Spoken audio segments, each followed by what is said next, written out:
Hello, Northmont. We're going to discuss what's called your acceptable use policy, and this form is given to you during the first week of school. It's a single form with two sides.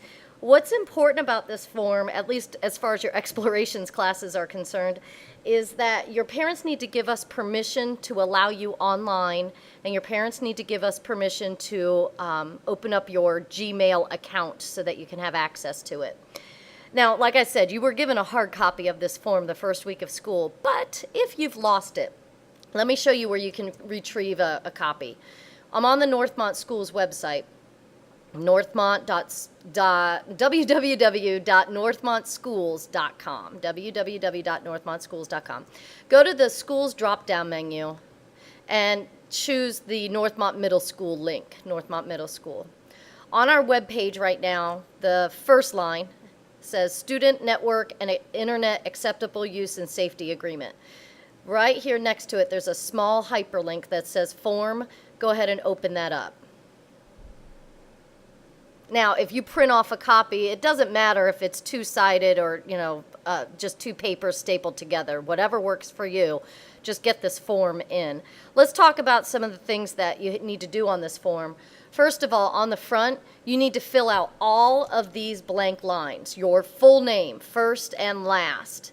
Your school is already filled in, your grade level, and your parent or your guardian's name. On the flip side, you have 4 check boxes. Now let's talk about these. The first one is the one your explorations teachers will care most about. I give permission for my child to use and access the internet at school and for the board to issue an internet or email account to my child. Keep in mind, people, that your Northmont email account will not send or receive outside email. You can only email from Northmont to Northmont. So Northmont student to Northmont student or Northmont teacher to Northmont student. So make sure your parents check mark that one. Now, the rest of these, the second box down, I give permission for my child's image or photograph to be published online, provided his or her first name is only his or her first name is used. So we're not going to put your first and last name and your picture online, but your parents would be giving us permission. Let's say you did something really neat at a school assembly and we snapped your picture. We might want to use that picture on our website. And only your first name would be published.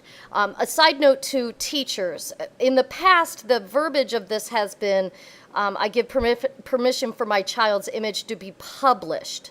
And it didn't specify online. And this introduced all sorts of questions like, well, can the child's picture be in the yearbook? That is no longer an issue. So this checkbox is just, we can put their picture online specifically.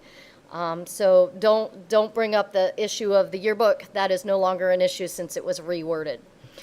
Third box, I give permission for the board to transmit live images of my child as part of a group over the internet via a webcam. This is very rare, but let's say we're at a PEP assembly and we decide to stream the PEP assembly online so your parents can see what goes on at a PEP assembly.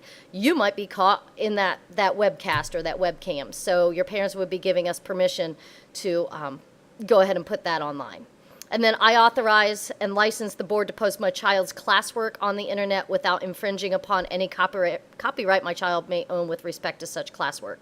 Let's say you do a really great art project and your art teacher submits a picture of you with your art project.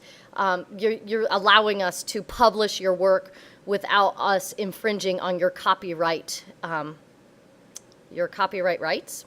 We'll just say your copyright rights because I can't think of how I should say that right now.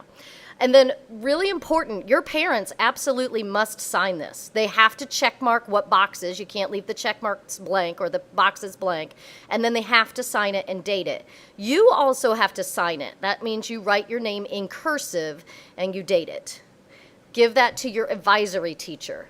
Now, advisory teachers, the policy for turning in your AUPs, it's a little different. You do not need to collect them all and then submit them. You're allowed to submit your AUPs as they are received, okay? And then the principals are registering that on a spreadsheet. It's really important that we get these, and this goes to everybody. It's really important that we get your AUPs signed and turned in as quickly as possible so that your work in explorations can begin.